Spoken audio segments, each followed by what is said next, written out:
Aujourd'hui, je vais parler d'un film d'horreur. Ce film d'horreur, c'est un film d'horreur que j'avais attendu avec impatience. Je l'avais attendu avec impatience, c'est le film d'horreur L'exorcisme d'Anna Grace, ou alors en anglais The Possession of Anna Grace. Donc, The Possession of Anna Grace en anglais et L'exorcisme d'Anna Grace est un film qui est sorti en 2017 et j'avoue que c'est un film que j'attendais impatiemment en 2017. Je l'attendais vraiment. On va en parler aujourd'hui. L'exorcisme d'Anna Grace parle déjà d'abord d'une ex-policière déchue qui se retrouve dans la qui se retrouve dans le même hôpital où elle a été soignée pour sa désintoxication. Donc elle se retrouve dans le même hôpital où elle a été soignée pour sa désintoxication et sa marraine aux alcooliques anonymes, enfin aux addicts anonymes, lui propose un poste dans ce même hôpital qu'elle va finalement accepter. C'est un poste qui se passe à la morgue. Donc elle va finalement accepter ce poste à la morgue dans le même hôpital où elle s'est fait soigner et elle va se retrouver confrontée à une force démoniaque qui va la pousser à affronter ses démons. Et le film en soi est génial. L'actrice principale, c'est Shay Mitchell, qui a joué dans la série Pretty Little Liars.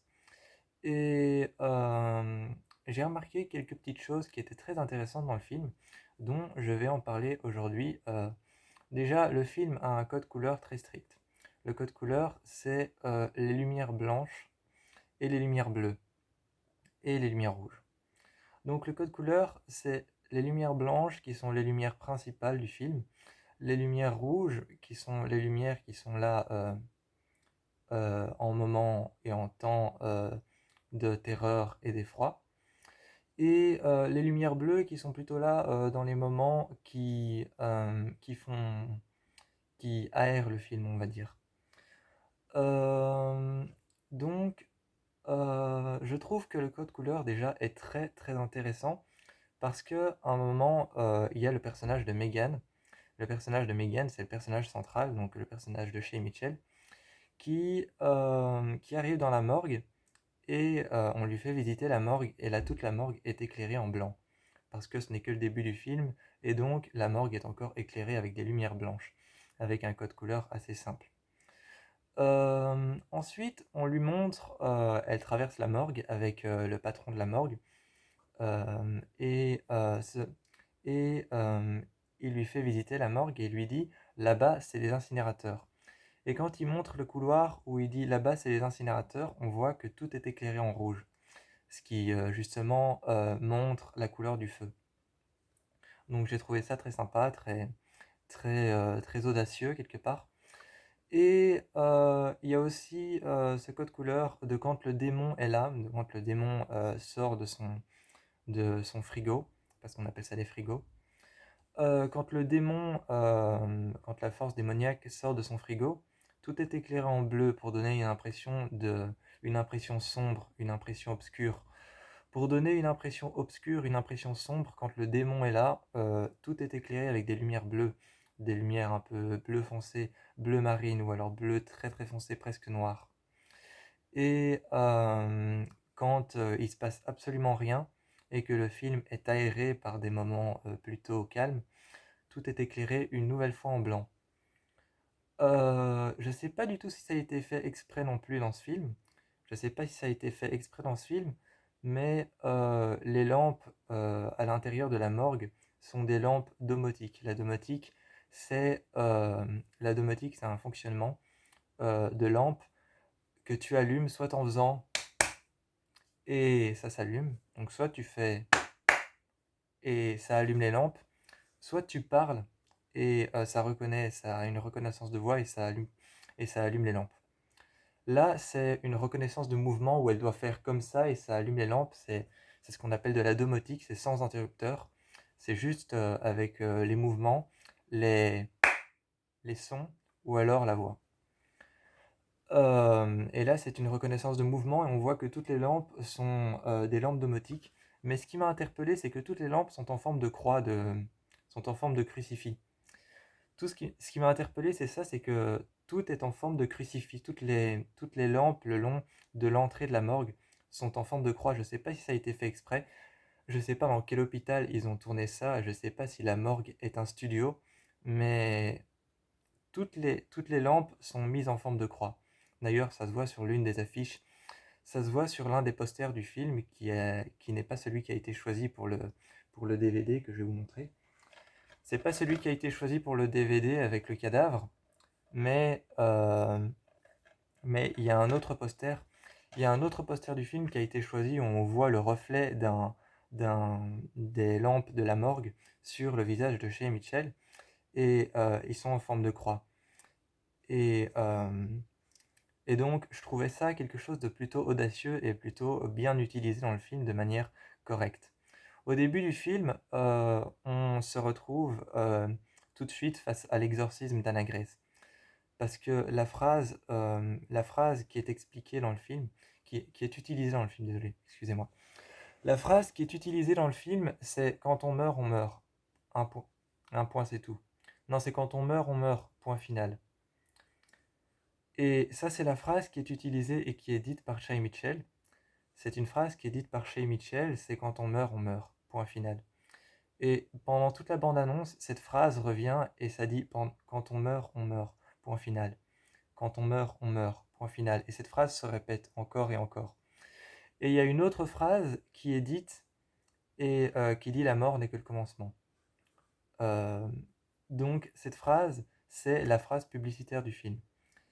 Et ce que j'aime bien dans le film, c'est qu'il y a beaucoup de petits indices à la religion. Il y a beaucoup de petits indices à la religion, surtout au début du film. Au début du film, on commence le film sur une présentation. D'ailleurs, ce que j'aime beaucoup dans le film, c'est que les écritures qui apparaissent en dessous des films ou des séries, il y a les noms des acteurs, les noms des créateurs de décors, les noms des personnes qui ont participé au tournage de la série ou du film. Et tout ça apparaît en rouge, un peu flouté, jusqu'à ce que tout ça apparaît en rouge, en petit, un peu flouté, avec les lettres qui sont très rapprochées. Elles sont d'abord floutées, ensuite elles se rapprochent, elles se recalibrent et elles deviennent très nettes. Et j'ai trouvé ça très intéressant de les faire apparaître comme ça, en rouge, mais c'est une sorte de rouge carmin, très très très rouge clair, presque rouge électrique en fait. Presque rouge électrique, c'est une sorte de rouge carmin très clair. Et j'ai trouvé cette couleur intéressante. Au tout début du film, on voit le personnage de Megan, donc Shay Mitchell, qui est en train de qui est en train de courir avec son chronomètre en main. Elle court avec son chronomètre en main qu'elle tient, et il y a des photos, il y a des flashs de photos qui apparaissent comme si on prenait la photo d'un cadavre. Il y a des flashs de photos qui apparaissent avec la photo du cadavre et les noms des acteurs du film et des personnes qui ont participé au film. Et si on regarde bien, en tout cas ceux qui connaissent le film Massacre à la tronçonneuse, ceux qui connaissent le film Massacre à la tronçonneuse, ça m'étonnerait qu'il y ait des gens qui ne le connaissent pas parce que c'est un grand classique. Ceux qui connaissent le film Massacre à la tronçonneuse commencent exactement de la même manière. Le film Massacre à la tronçonneuse commence exactement de la même manière. C'est une sorte d'introduction avec des flashs des cadavres et on voit le flash des anciens appareils photo qui prend en photo des cadavres et on voit la photo des cadavres avec à côté les noms des personnes qui ont participé au film, les acteurs et les réalisateurs, producteurs et les personnes qui ont fait les décors, etc. Et le film Possession of Anna Grace commence exactement de la même manière. Il y a des flashs et on voit les flashs, sauf que là c'est des flashs d'appareils photo nouveaux. Et sauf que là c'est des flashs d'appareils photo nouveaux et on voit les flashs d'appareils photo avec la photo du cadavre qui apparaît à l'écran et les noms qui apparaissent en rouge. Et, euh, et si je me souviens bien, le nom de l'actrice qui joue le démon apparaît quand on voit tout le corps et qu'on voit son visage, mais le nom de Shay Mitchell apparaît quand on voit tout le corps, mais de dos. J'ai trouvé ça intéressant de faire apparaître le nom du personnage principal, donc le personnage de Shay Mitchell, Megan. J'ai trouvé ça intéressant de faire apparaître son nom quand on voit tout le corps, mais de dos. Et j'ai trouvé ça intéressant de faire apparaître l'actrice qui a joué le démon, donc qui a joué Anna Grace, j'ai trouvé ça intéressant de faire apparaître son nom à elle, celle qui joue Anna Grace, celle qui joue le démon, la force démoniaque.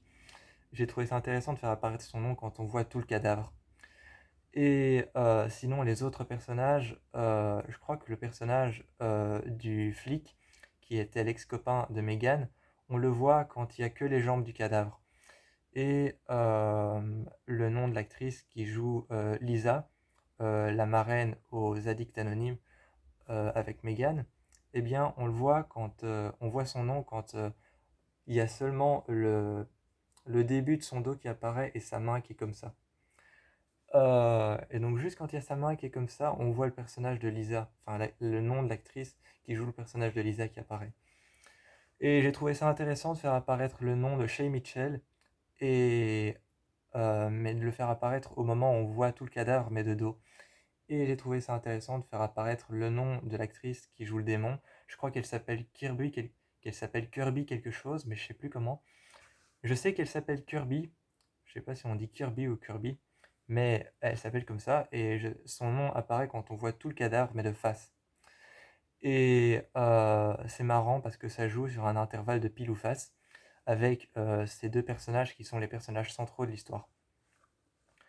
Autre chose que j'ai trouvé intéressante, c'est l'hétérochromie de Anna Grace. Elle est tellement pas naturelle que tu peux pas l'éviter. Elle est tellement pas naturelle, l'hétérochromie de Anna Grace, que tu peux pas l'éviter en fait. Tu peux pas la rater. Parce une hétérochromie pour ceux qui savent pas, ça peut être un œil genre, ça peut être un œil brun dans lequel tu as un peu de vert ou un peu de bleu. Ça peut être un œil bleu dans lequel tu as un peu de brun. Ça peut être un œil vert dans lequel il y a un peu de bleu. Ça peut être un œil brun et un œil un peu plus brun. Et ça peut être aussi, ça peut être différentes combinaisons de couleurs d'yeux, mais à chaque œil, ou alors dans un seul œil, plusieurs combinaisons de couleurs. Et en fait, c'est dû tout simplement à une augmentation du pigment de couleur dans les yeux, je crois. Et là, c'est fait de manière tellement pas naturelle que tu peux pas la louper. Et c'est ça qui est très très embêtant dans le film. C'est vraiment très embêtant, c'est que tu peux pas la louper. Et embêtant de manière que ça t'angoisse en fait.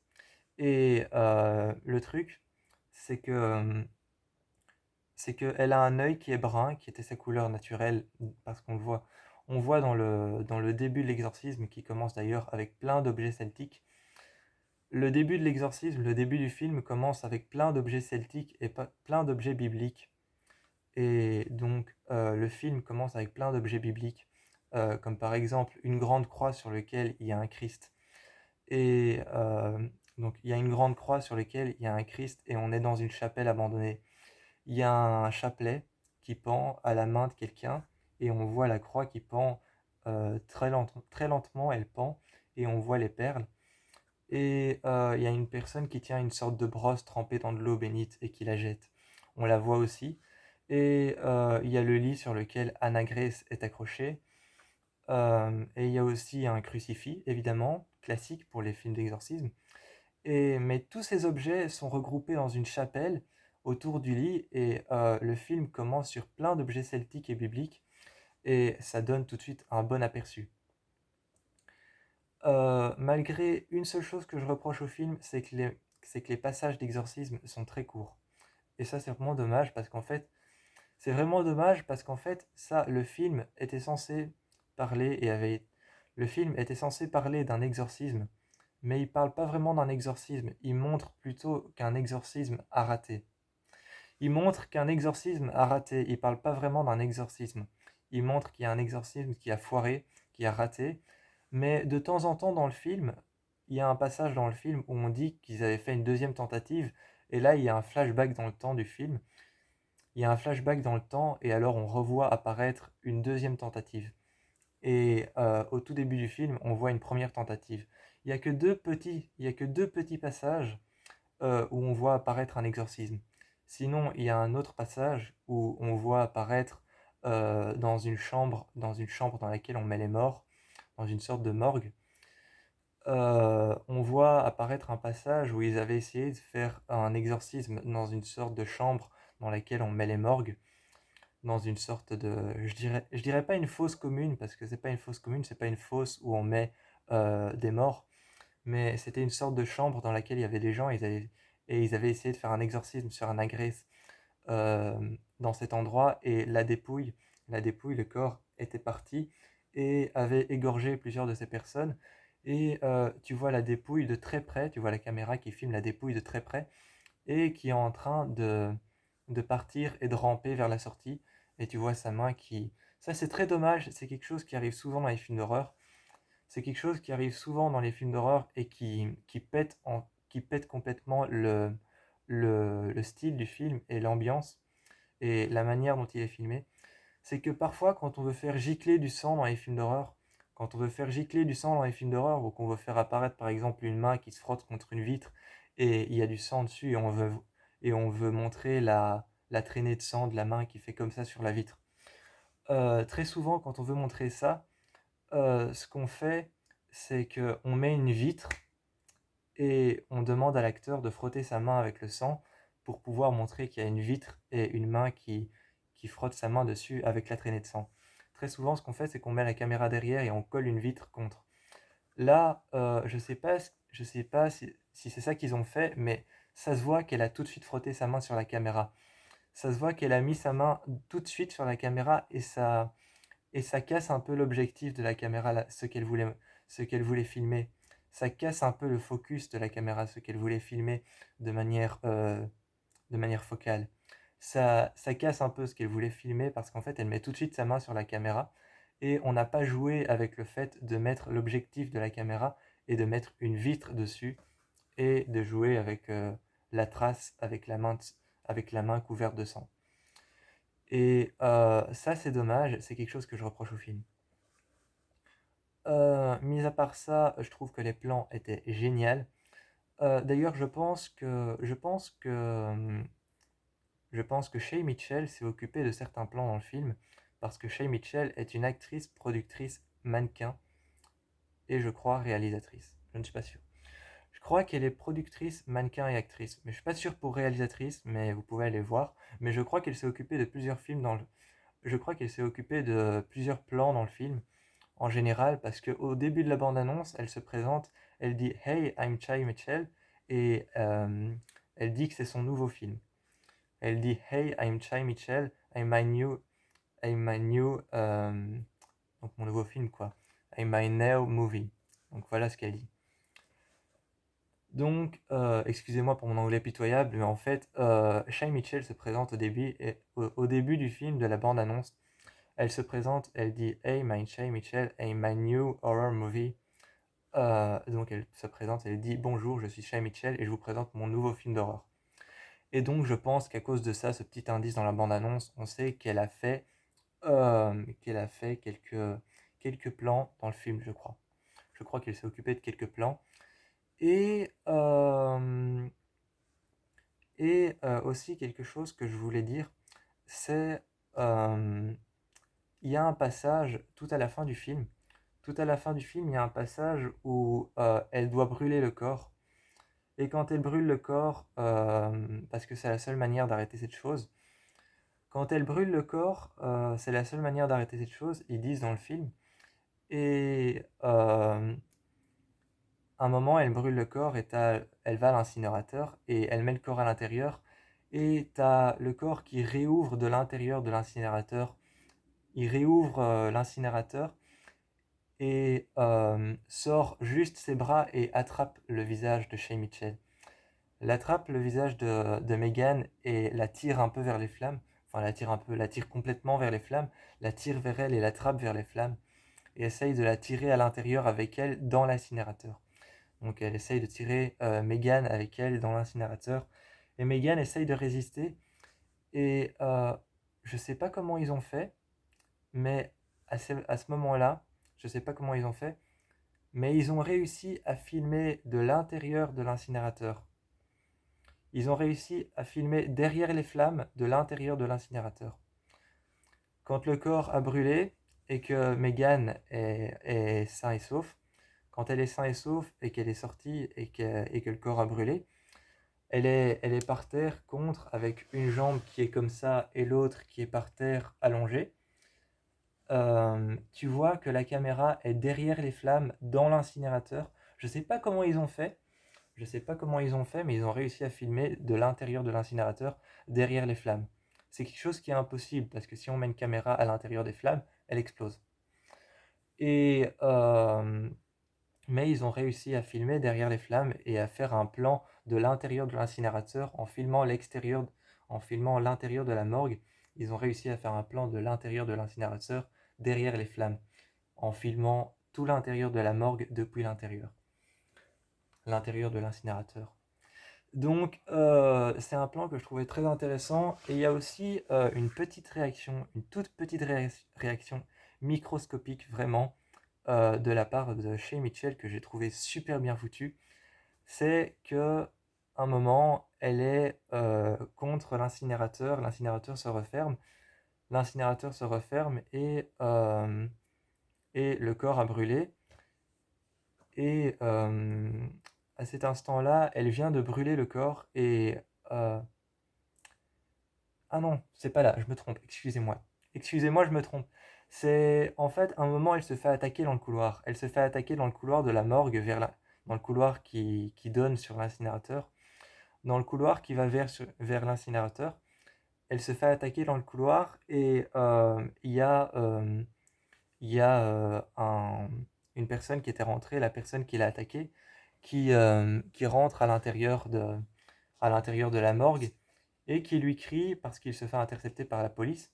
Il se fait attraper par la police, il se fait intercepter et il se fait emporter par la police. Et il regarde Megan de loin attrapée par deux agents de...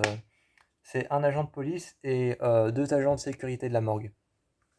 Donc attrapé par les deux agents de sécurité de la morgue et par le policier, l'ex-copain de Megan, attrapé par lui et les deux agents de sécurité de la morgue, il s'en va et il est donc emmené vers la voiture de police et il crie à Megan, tu sais pas ce que tu fais, tu sais pas ce qui se passe, tu sais pas ce qui est en train de se passer, mais elle est pas morte.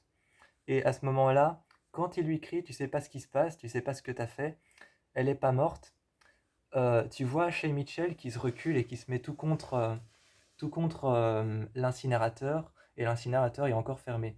Elle se met tout contre, et il y a le corps qui a disparu, on ne sait pas où il est, encore une fois, il est parti. Et il y a un linceul sur le côté, et comme il vient de lui crier, tu sais pas ce que t'as fait, elle est pas morte. Tu vois Shay Mitchell qui regarde le linceul vide, et ça fait ce rapprochement entre la mort et entre la phrase tu sais pas ce que t'as fait, elle est pas morte. Et je trouvais que c'était intéressant d'avoir ce visuel-là par rapport au personnage de Megan. Euh, Sinon, le film est vraiment plutôt pas mal. Euh, Autre chose que j'avais à dire, il y a ce passage sur le toit avec Lisa. Il y a ce passage sur le toit avec Lisa où ils se servent des lumières rouges, encore une fois. Ils se servent des lumières rouges et en fait, il y a un passage avec Lisa qui va un moment fumer une cigarette, dans le couloir. Et quand elle fume et qu'elle a sa cigarette en main, elle voit qu'il y a du sang qui tombe juste au bout de ses doigts. Et il y a du sang qui tombe au bout de ses doigts et elle regarde en haut. Et il y a le cadavre d'un de leurs collègues qui est en haut et elle monte les escaliers. Et il y a tout un plan de la caméra qui tourne comme ça, en rotation. Il y a tout un plan de la caméra qui suit Lisa dans l'escalier, mais qui garde l'escalier de manière focale et fixe. Ça suit Lisa dans les escaliers, mais ça tourne de manière rotative en suivant le mouvement des escaliers pas en colimaçon, mais qui tourne comme ça. Avec au centre, il y a juste un espace entre les escaliers qui reste contre les murs. Et avec ce plan qui tourne de manière rotative, on va avoir une rotation entre les escaliers qui sont à gauche et une rotation entre les escaliers qui sont à droite. Et sur les escaliers qui sont à droite, c'est marrant parce que pendant cette rotation, tu as la rotation qui va suivre Lisa sur les escaliers à droite. Et puis quand la caméra aura fait une rotation complète et sera partie à gauche, tu verras juste un petit moment le cadavre qui est en train de grimper sur les escaliers à droite et pas à gauche là où se trouve Lisa. Et puis il y a la même rotation, encore une fois, durant tout le plan, qui va faire une autre rotation et là le cadavre est sur l'autre escalier à gauche et Lisa est à droite. Et à chaque fois ça change de rotation et ça fait ça pendant tout le plan jusqu'à ce qu'elle monte sur le toit. Et une fois sur le toit, il y a quelque chose de très intéressant que j'ai trouvé vraiment très utile au film, c'est qu'ils ont utilisé sur les, sur les hôpitaux et souvent les énormes buildings, comme par exemple les grandes tours, comme par exemple je cite deux tours connues de New York. Je cite deux tours connues de New York, là je pense que le film a été tourné à Seattle. Si je ne me trompe pas, le film a été tourné à Seattle, j'ai reconnu la ville de Seattle, parce que le film Le Cercle a aussi été tourné aussi à Seattle. Et là je crois que j'ai reconnu la ville de Seattle. Mais je cite deux tours de New York pour mon exemple. C'est l'Empire State Building, évidemment la tour Chrysler. Je vais garder la tour Chrysler et l'Empire State Building, ces deux-là, mais évidemment j'avais aussi les tours jumelles. Et la nouvelle tour qui a été faite à la place des tours jumelles pour leur rendre hommage. Euh, mais je vais citer l'Empire State Building et la tour Chrysler. Ces deux tours-là, généralement, comme c'est des grandes tours, en fait, ce qu'elles ont à leurs quatre coins, aux quatre coins, en haut de la tour, ce qu'elles ont, c'est des lumières rouges qui clignotent pour justement prévenir les avions de la hauteur de la tour, pour ne pas qu'ils puissent justement impacter et toucher la tour. Et il y a ça en fait sur les grands immeubles, comme par exemple les hôpitaux. Et donc, comme le film se passe dans un hôpital, en fait, il y a un passage sur le toit où Lisa essaye d'échapper. Déjà, quelle idée d'aller sur le toit quand tu essayes d'échapper à un démon. Et donc, elle se retrouve seule sur le toit et il y a les lumières qui clignotent, mais pas de manière. Elles restent pas allumées en fait. Elles clignotent pas de manière constante, elles clignotent de manière aléatoire. Et ces lumières rouges qui clignotent de manière aléatoire sur le toit, comme elles sont aux quatre coins. D'ailleurs, sur cet hôpital, elles sont même pas aux quatre coins, elles sont aux quatre coins, et il y en a deux, et il y en a deux au centre sur chaque côté. C'est-à-dire qu'il y en a trois sur chaque côté, en fait. Il y a trois lumières sur chaque côté, et je crois que sur les autres côtés, il y en a quatre. Donc, il y a plusieurs lumières à l'intérieur du toit, sur le bord du toit. Sur les côtés devant, il y a trois lumières et sur les côtés du côté de l'hôpital, il y a quatre lampes.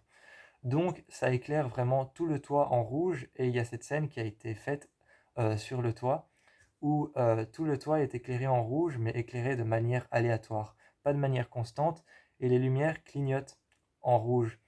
Et à chaque clignotement, on voit la silhouette de Anna Grace tout au fond qui est un peu pliée sur le côté, un peu tortillée, et qui a d'ailleurs ses bras comme ça. Elle a d'ailleurs ses bras en poing comme ça, qui tombent un peu et qui sont tout près d'elle, et elle est pliée sur le côté, avec ses jambes qui sont aussi un peu pliées. Et on la voit apparaître tout au fond, et il y a un clignotement plus tard, on la voit avancer. Et deux clignotements plus tard, on la voit encore avancer. Et à chaque fois, ils servent d'un clignotement pour la faire avancer. Et la lumière rouge, déjà la lumière rouge qui est déjà la couleur rouge qui est une couleur qui indique le danger, la couleur rouge qui est une couleur qui indique le danger, le pouvoir, la puissance et la violence et tout ce qui va avec, la douleur, la haine, le pouvoir, je l'ai déjà dit. Mais donc voilà, donc c'est vraiment c'est une couleur qui est vraiment très utile parce que ça montre le pouvoir, le danger, ça montre le fait que la personne est en danger. Et donc, ces lumières éclairent Lisa et font apparaître le cadavre de plus en plus près. Et à un moment, les lumières s'éteignent toutes. Les lumières, à un moment, toutes s'éteignent pendant un instant et réapparaissent. Mais tu vois qu'elles sont restées éteintes plus longtemps plus longtemps que quand elles clignotaient de manière aléatoire. Elles restent éteintes et puis elles réapparaissent tout en rouge. Et là, tu vois d'abord Lisa qui est filmée, puis tu vois de très proche le visage de Anna Grace. Et cette scène sur le toit, je la trouve juste incroyable parce qu'ils se servent des lumières qui clignotent pour faire apparaître le cadavre petit à petit. C'est comme cette technique pour faire des films en... Je sais plus comment on appelle ça, mais c'est quand tu fais play, pause, et que tu mets les images les unes après les autres. C'est une technique pour pouvoir faire des courts-métrages ou pour pouvoir faire des films. Tu fais play, pause, et à chaque fois tu fais une photo et tu les mets l'une à la suite de l'autre. Et ça fait finalement un petit film quand tu fais défiler toutes les images. Et c'est la même chose, c'est à peu près le même truc. Ils se sont servis des images qui clignotent pour, pour pouvoir faire avancer le cadavre, un peu comme ce genre d'outils. Ils se sont servis de ça pour tuer Lisa et pour faire avancer le cadavre. Et je trouvais ça très intéressant. Vraiment, je trouve que ce film, même si le film dure 1h27, non 1h26, même si le film dure 1h26 et qu'il n'est pas très long, j'avoue qu'il est vraiment très réussi et qu'il est vraiment plutôt pas mal. Juste une dernière chose à propos du film avant de vous quitter. Le film, dans la bande-annonce, le film était vraiment sur le message de montrer un cadavre qui se déplace dans une morgue et qui bouge un peu partout.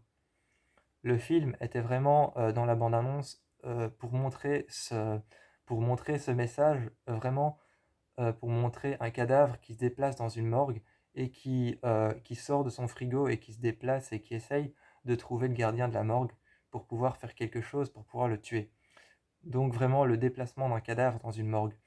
Dans la bande-annonce, c'est vraiment ça qu'on trouve, c'est le déplacement d'un cadavre dans une morgue. Mais dans le film, c'est pas vraiment ça qu'ils vont montrer. C'est plus l'impression qu'un cadavre se déplace dans une morgue. C'est plus l'impression que le cadavre se déplace dans la morgue. Tout ce qu'on va trouver, c'est plus un frigo de la morgue ouvert, celui d'Anna Grace. C'est plus le frigo d'Anna Grace qu'on va trouver ouvert et avoir l'impression que Anna Grace s'est déplacée dans la morgue parce que son frigo est ouvert et il est vide. Mais c'est plus l'impression que le cadavre se déplace. C'est pas comme dans la bande-annonce où on nous montre vraiment là, un cadavre qui se déplace dans une morgue et qui bouge. Et aussi, petite chose, il y a un passage du film où Megan se retrouve. Il y a un passage du film où Megan se retrouve à l'intérieur d'un frigo pour mettre les corps. Donc, Megan se retrouve à l'intérieur d'un frigo pour mettre les corps. À mon avis, cette scène, enfin, c'est pas à mon avis, c'est cette scène a été faite dans un studio, ça se voit, parce qu'elle se retrouve dans un cadavre, elle se retrouve dans un frigo pour mettre les cadavres. Donc, elle se retrouve dans le frigo de Anna Grace, là où on met les cadavres, là où on entrepose les cadavres. Déjà, de un, comme c'est un frigo à l'intérieur, il fait très froid et c'est impossible que Shay Mitchell ait pu résister au froid à l'intérieur d'un frigo là où on met des cadavres. C'est impossible qu'ils aient pu mettre une caméra et Shay Mitchell à l'intérieur pour filmer cette scène. Donc, à mon avis, ce qu'ils ont fait, c'est qu'ils ont construit un petit studio pour mettre Shay Mitchell et caler une caméra sur le côté, parce que à l'intérieur du frigo pour mettre les cadavres, elle était avec Lisa, avec son collègue et avec toutes les personnes qui étaient déjà mortes avant elle. Donc c'est impossible qu'ils aient pu mettre tous les cadavres qu'il y a dans ce film. Et d'ailleurs les cadavres, je pense qu'il y en a 4. Donc c'est impossible qu'ils aient pu mettre 4 ou 5 cadavres dans un frigo qui est spécialement conçu pour mettre un seul cadavre. C'est impossible de mettre 5 personnes et de mettre Shay Mitchell avec une caméra de cinéma pour la filmer. À mon avis, ça a été fait dans un studio. Moi, je vais m'arrêter là et je vous conseille d'aller voir L'exorcisme d'Anna Grace. C'est un film d'horreur qui est juste génial. Et je vous fais plein de bisous.